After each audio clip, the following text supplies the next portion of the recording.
사랑합니다.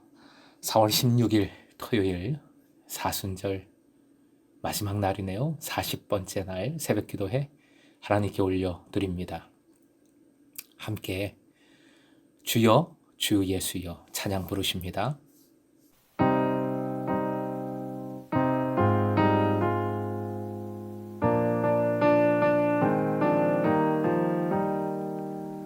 주여 주 예수여 저를 기억해 주소서.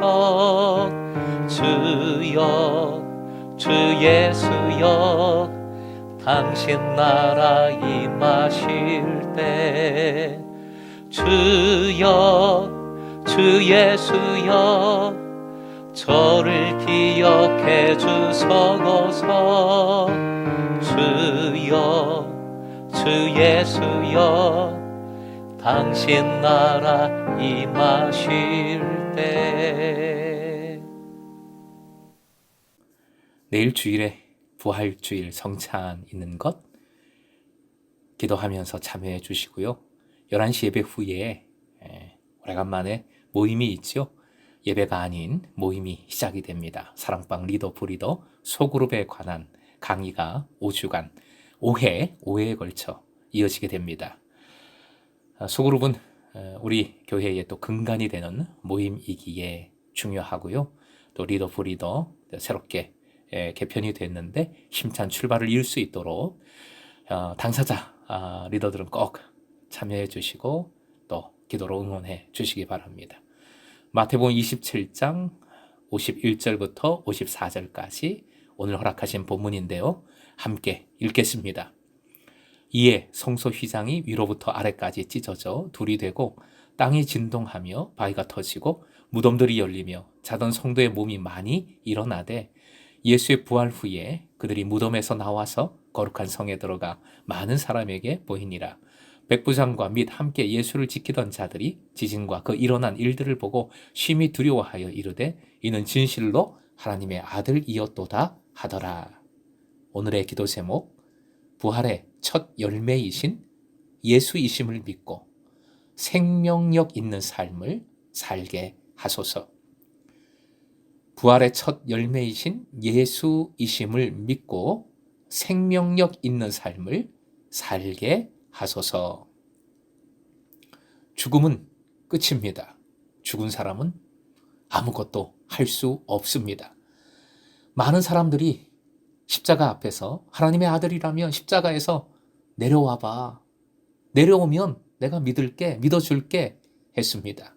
하지만 그런 일은 일어나지 않았습니다. 예수께서는 십자가 위에서 못 박힌 채로 가장 고통스럽게, 가장 나약하게, 가장 처참하게, 그리고 가장 치욕적으로 죽음을 맞이했습니다. 강도부터 지나가는 사람들, 또 종교 지도자에 이르기까지 그들에게 예수는 하나의 해프닝이었습니다. 그냥 지나가는 흥미로운 일 정도였을 겁니다. 무엇보다 종교 지도자들은 자신들의 의도대로 예수를 시기했다 했지요. 자신들의 뜻대로 예수님을 죽이는 일에 성공했다며 기뻐하고 자축했을 겁니다. 그런데 본문 말씀은 죽음이 끝이 아님을 알리고 있습니다. 그 죽음이 끝난 것이 아님을 알리고 있습니다. 세 가지 사건을 통해 보여줍니다. 첫째, 성소의 휘장입니다. 성소의 휘장은 11 내지 13cm 정도의 촘촘한 직조물입니다. 칼로 내려쳐도 찢어지지 않는 무겁고 두꺼운 조직의 커튼입니다. 이것은 성소와 지성소를 구분하는 역할이지요.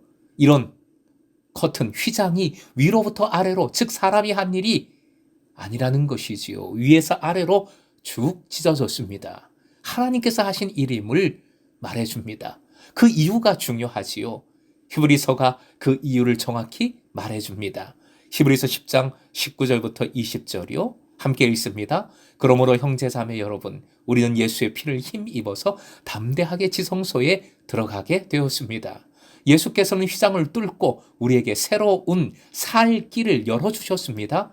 그런데 그 휘장은 곧 그의 육체입니다.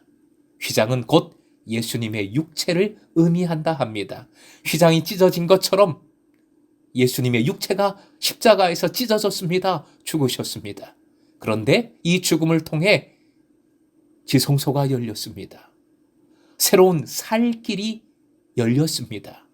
지성소는 하나님의 임재의 장소로서 대제사장만, 그것도 1년에 한 번 들어갈 수 있는 곳이지요.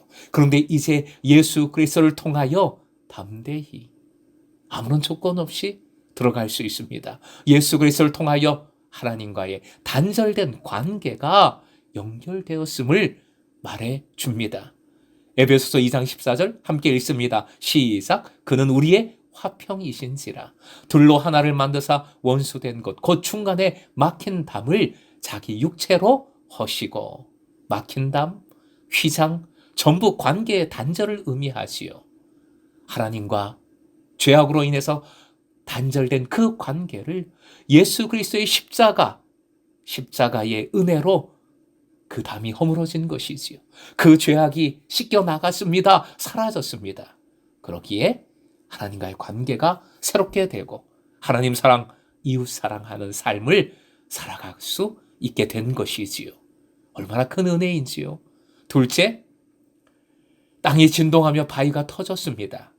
감정적으로, 감성적으로 바라본다면 구원을 위해 독생자를 외면하고 철저히 버리셨지만 독생자의 죽음에 너무나 아파하고 통곡하는 성부 하나님의 심정이 이런 자연현상으로 표출된 것이 아닌가 하는 생각도 듭니다. 그런데 이러한 현상은 마지막 때에 일어나는 종말론적인 현상입니다. 하나님께서 심판하실 때 일어나는 현상들로 기록된 일입니다. 중요한 것이 있습니다. 심판은 역설적으로 새로운 창조이기도 합니다. 마지막은 새로운 출발로 이어지게 되는 것이지요. 결국 땅이 진동하며 바위가 터졌다는 것은 예수 그리스도를 통하여 이제 새로운 구원의 시대, 새로운 복음의 시대가 열렸음을 보여줍니다. 세 번째, 죽음의 끝이 아님을 보여주는 것은 52절 무덤들이 열리며 자던 성도의 몸이 많이 일어났다는 것입니다. 놀라운 일이지요. 그런데 유대인들은 종말에 의인들이 부활할 것이라 믿었습니다. 그러므로 이 놀라운 일 역시 앞에서 일어난 자연현상과 더불어서 종말에 일어나는 일을 보여주고 있습니다. 다시 말씀드리지만 예수님의 죽으심은 곧 옛 시대의 종말이고 새로운 시대의 새 출발입니다. 그런데 53절 앞쪽 함께 화면 보시고 읽겠습니다. 시작. 예수의 부활 후에 그들이 무덤에서 나와서, 예수님의 죽음이 죽음으로 끝나지 않음을 말씀은 명백히 보여줍니다. 고린도전서 15장 20절도 화면 보시고 함께 읽겠습니다. 그러나 이제 그리스도께서 죽은 자 가운데서 다시 살아나사 잠자는 자들의 첫 열매가 되셨도다. 아멘. 예수께서 잠자는 자들의 첫 열매, 즉 부활 1호이시기에 부활한 성도들도 예수님 부활 후에 무덤에서 나오는 것입니다. 아예 이 일이 예수님 부활 후에 일어난 일로 보는 성경학자들도 있습니다. 중요한 것은 죽음이 뭡니까? 잠입니다. 잠은 반드시 깨어나게 되어 있습니다. 예수께서 깨어나십니다. 부활하십니다. 결국 믿는 자도 예수 그리스도 안에서 반드시 깨어나고 부활합니다. 본문의 끝 9절 54절을 보십시오. 백부장과 함께 예수를 지키던 자들이, 즉 예수님을 못 박았던 군인들이 고백을 합니다. 심히 두려워하여 고백했다고 합니다. 두려워하여의 원어 동사는 경외하다라는 의미가 들어 있습니다. 즉 일시적인 감정이 아니라 하나님께 대한 경외감으로 표현한 신앙 고백이라는 뜻입니다. 함께 읽어보겠습니다. 시작. 이는 진실로 하나님의 아들이었도다. 오늘 만나는 예수님이신데요.